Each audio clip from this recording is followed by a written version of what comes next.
राजा अपनी पूरी की पूरी जमीन दान में देते थे और ये डील ऐसी होती थी कि चाहे कुछ भी हो, राजा या राजा के वंशज अपनी जमीन वापस नहीं ले सकते थे, क्योंकि भूताकोला के समय जो मास्क इस्तेमाल किया जाता है उसकी भी एक अलग कहानी है। भूताकोला का जो नृत्य होता है उसके बाद उस मास्क का क्या किया जाता है पता है आपको? आर्कियोलॉजिस्ट भी ये जानकर हैरान थे कि ये घर उन्होंने आत्माओं के लिए बनाए थे। मम्मी बनाने की परंपरा, अपने मरे हुए पूर्वजों के साथ उनकी चीजें दफनाने की परंपरा सिर्फ इजिप्ट में नहीं थी बल्कि कर्नाटक के इन जंगलों में भी थी।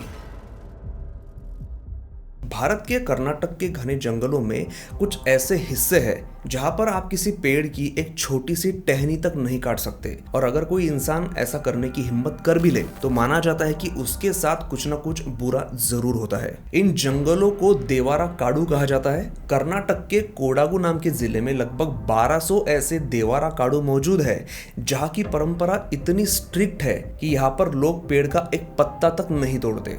इन जंगलों के आसपास के गांव में रहने वाले लोग मानते हैं कि ये सैक्रेड फॉरेस्ट उनके देवताओं का घर है।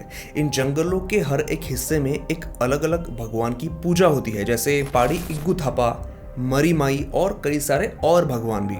सिर्फ भगवान ही नहीं, वो लोग अपने पूर्वजों के आत्माओं की भी पूजा करते हैं। उन लोगों का मानना है कि उनके पूर्वजों की आत्माएं भी इस जंगलों की रक्षा करती है। आर्कियोलॉजिकल एविडेंसेस और एंशियंट स्क्रिप्चर्स बताते हैं कि देवारा काडू की परंपरा कोई 100-200 साल पुराने नहीं है। ये परंपरा उस समय से चली आ रही है जब इंसानों ने खेती करना भी शुरू नहीं किया था। अब आप सोच रहे होंगे कि ये सब थोड़ा सुपरस्टिशन यानी अंधविश्वास जैसा लगता है, लेकिन उस थॉट को आप थोड़ी देर के लिए साइड में रख दीजिए और ये सोचिए कि अगर ऐसी मान्यताएं और परंपराएं ना होती तो क्या ये जंगल इतने लंबे समय तक सुरक्षित रह पाते? आज भी इन जंगलों में ऐसे रेयर और एंडेंजर्ड प्लांट मिलते हैं जो दुनिया में और कहीं नहीं पाए जाते। यहाँ की नदियाँ सदियों से बह रही है जिनका पानी कभी सूखता नहीं है। ये सब नेचुरल वेल्थ आज तक बची हुई है क्योंकि लोगों ने इसे सिर्फ जंगल नहीं बल्कि अपने देवताओं का घर माना है। तो सवाल ये है कि अगर किसी ट्रेडिशन या बिलीफ सिस्टम की वजह से जंगल सुरक्षित रह सकते हैं तो उस प्रथा को सुपरस्टिशन कहना सही होगा या गलत? ये आप ही मुझे कमेंट करके ज़रूर बताइए। बस आगे जाने से पहले एक रिक्वेस्ट है कि प्लीज़ इस वीडियो को लाइक ज़रूर करिए। अगर आपको ये वीडियो पसंद आ रहा है तो इससे होगा है कि जितने ज़्यादा लाइक्स इस वीडियो को आएंगे उतना ही ज़्यादा लोगों तक ये वीडियो पहुँचेगा और हमें ये काम करने में और मोटिवेशन मिलती रहेगी। इमेजिन कीजिए, रात का गहरा अंधेरा है, घने जंगलों में फैला हुआ सन्नाटा है और पूरे गांव में सिर्फ एक ट्रेडिशनल म्यूजिक सुनाई दे रहा है जिसे सुनकर एक कलाकार नाचते नाचते समाधि की अवस्था में पहुंचने वाला है। ऐसा माहौल होता है अमावस की उस रात का जब कर्नाटका और केरल के कुछ चुनिंदा गांव में हजारों साल पुरानी परंपरा को जिंदा रखते हुए भूताकोला ये नृत्य परफॉर्म किया जाता है।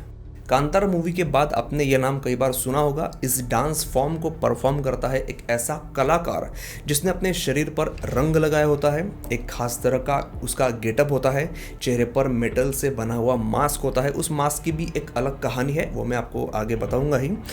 और ये सब गेटअप करके ये कलाकार परफॉर्म करता है भूताकोला का ऐसा डांस जो धीरे धीरे कलाकार को ट्रांस की अवस्था में पहुंचा देता है, समाधि की अवस्था में ले जाता है। लोग मानते हैं कि इसी ट्रांस के दौरान कलाकार पर आत्माएं हावी होती है और वो सिर्फ एक परफॉर्मर नहीं रह जाता बल्कि देवताओं और आत्माओं का दूत बन जाता है।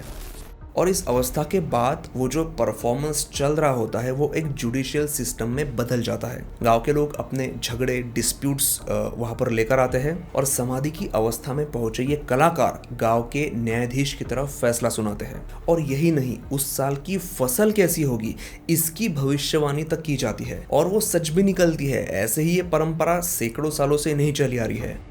इतिहासकारों के मुताबिक ये ट्रेडिशन कम से कम 2000 साल पुरानी है। ये सिर्फ एक डांस नहीं है बल्कि इन लोगों का अपने पूर्वजों के साथ कनेक्शन बनाने का एक जरिया है।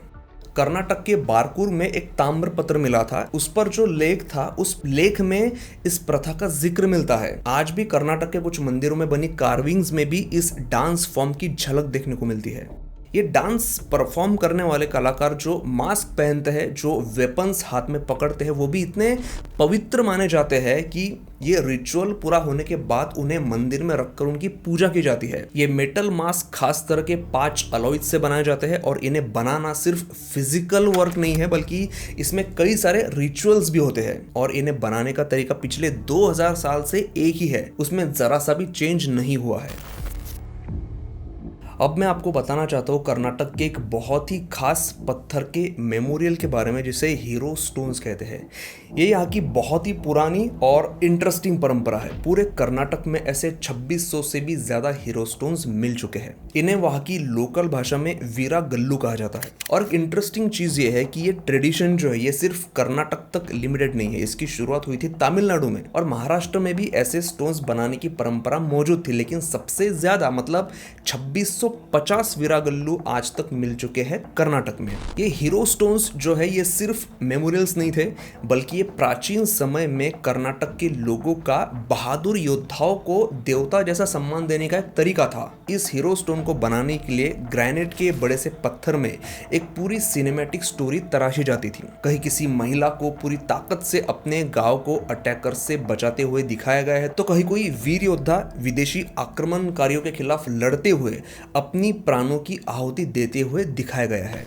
इन हीरो स्टोन्स पर इंस्क्रिप्शंस भी खुदे होते थे, जो आज के समय के सोशल मीडिया कैप्शंस जैसे होते थे। सिर्फ 1-2 लाइन में उस योद्धा का इतिहास वहां पर लिखा जाता था कि उसने क्या पराक्रम किया था और उनको वीर गति प्राप्त कैसे हुई। जैसे कि ये योद्धा गांव पर हमला करने आए इन्वेडर्स से लड़ते हुए वीरगति को प्राप्त हुआ। इनमें से कुछ हीरो स्टोन्स पर तो उनके पूर्वजों के मरने के बाद का सीन दिखाया गया है कि कैसे खुद दैवीय शक्तियां आकर उनके पूर्वजों की जो आत्माएं हैं उनको स्वर्ग तक लेकर जा रही है। ऐसे ही जो हीरो स्टोन्स होते थे इन्हें गांव के प्रवेश द्वार पर या फिर मंदिर के पास रखा जाता था, ताकि हर आने जाने वाला इन्हें देखे और उन वीरों को याद करे।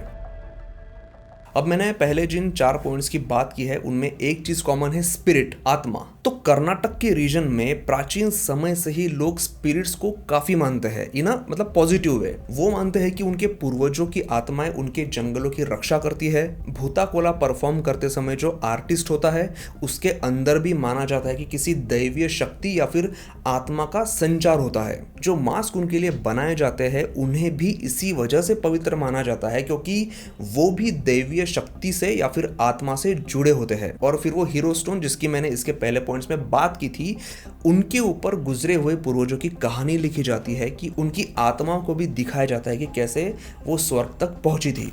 तो कर्नाटक में मुदीबिद्री के पास मूडू कोनाजे नाम की एक साइट है, माफ कीजिए अगर मेरा प्रोनाउंसिएशन गलत हो रहा है तो उन साइट पर आर्कियोलॉजिस्ट्स को 2800 साल पुराने ऐसे कई सारे बरियल चेम्बर्स मिले हैं जो पूर्वजों और उनके आत्माओं के साथ जुड़े हैं। अपनों के जाने के बाद यहाँ के लोगों ने उस समय उनकी आत्मा के लिए घर बनाए थे। ये घर भी काफी स्ट्रेंज है, ये पत्थर के होते थे और हाइट में बहुत छोटे होते थे। इस साइट के पास कुछ टेराकोटा फिगरिन्स मिली है जिससे ये अंदाजा लगाया गया है कि ये साइट जो है ये स्पिरिट वर्शिप से जुड़ी है। जैसा कि हम इजिप्ट में देखते हैं, उन लोगों का भी आफ्टर लाइफ यानी मरने के बाद की जो जिंदगी होती है उस पर काफी विश्वास था। ठीक वैसे ही यहाँ के लोग भी अपने मरे हुए लोगों के साथ सिंबॉलिक ऑब्जेक्ट्स दफनाते थे, क्योंकि उनका भी मानना था कि मौत के बाद भी एक जिंदगी होती है और ये जो उनके पूर्वज है उनकी जो स्पिरिट्स है वो जिंदा लोगों की मदद भी करती है। कर्नाटक के कई गांव आज भी ऐसे रूल्स और ट्रेडिशंस को फॉलो करते हैं जो रूल्स और ट्रेडिशन 1000 साल से भी ज्यादा पुराने हैं। कर्नाटक में एक परंपरा थी जिसमें राजा सिर्फ सोना, चांदी या जमीन का एक छोटा टुकड़ा नहीं बल्कि पूरा का पूरा गांव देवताओं को दान करता था, जैसा हमने कांतारा फिल्म में भी देखा है। इस प्रथा को देवदाना कहा जाता था। ये सिर्फ सिंबॉलिक गिफ्ट्स नहीं थे, ऐसे कई सारे देवदाना के जो प्रूफ्स है वो आज तक मिल चुके हैं। इन ग्रांड्स के ओरिजिनल कॉपर प्लेट्स और पाम लीफ डॉक्यूमेंट्स आज भी हिस्टोरियंस और आर्कियोलॉजिस्ट्स को मिलते रहते हैं। इसका एक फेमस एग्जांपल होयसाला में देखने को मिलता है। होयसाला राजवंश के राजा विष्णुवर्धन ने श्रृंगेरी और मेलकोटे के मंदिरों को पूरा गांव डोनेट किया था और इंस्क्रिप्शन में लिखा था कि जब तक सूरज और चांद रहेगा ये डोनेशन तब तक वैलिड रहेंगे। तमिलनाडु में आज भी ऐसे परिवार है, ऐसे गांव है जो पिछले 30-40 जनरेशन से बिना रुके एक ही मंदिर की सेवा कर रहे हैं और उन्हीं मंदिर से पूरे गांव का सिस्टम चलता है बहुत अच्छे तरीके से, क्योंकि सैकड़ों साल पहले उनका गांव उस मंदिर को दान किया गया था। इससे समझ में आता है कि मंदिर सिर्फ पूजा की जगह नहीं थे, बल्कि गांव के पूरे इकोसिस्टम का सेंटर थे। ये गांव के बैंक्स थे जहां टैक्स और अनाज जमा होता था। ये गांव के कोर्ट थे जहां पर डिस्प्यूट सॉल्व होते थे।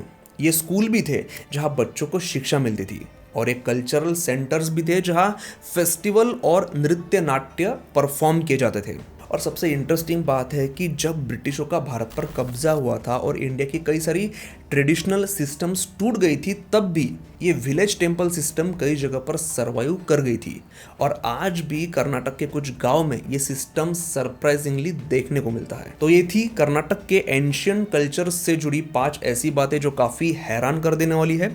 इनमें से कौन सी बात आपको ज़्यादा शॉकिंग और अच्छी लगी मुझे कमेंट करके ज़रूर बताइए। वीडियो अच्छा लगा हो तो प्लीज़ लाइक ज़रूर करिए, नए हो तो चैनल को सब्सक्राइब ज़रूर करिए। मैं हूं सुमित और मैं मिलता हूं आपसे अगले एपिसोड में।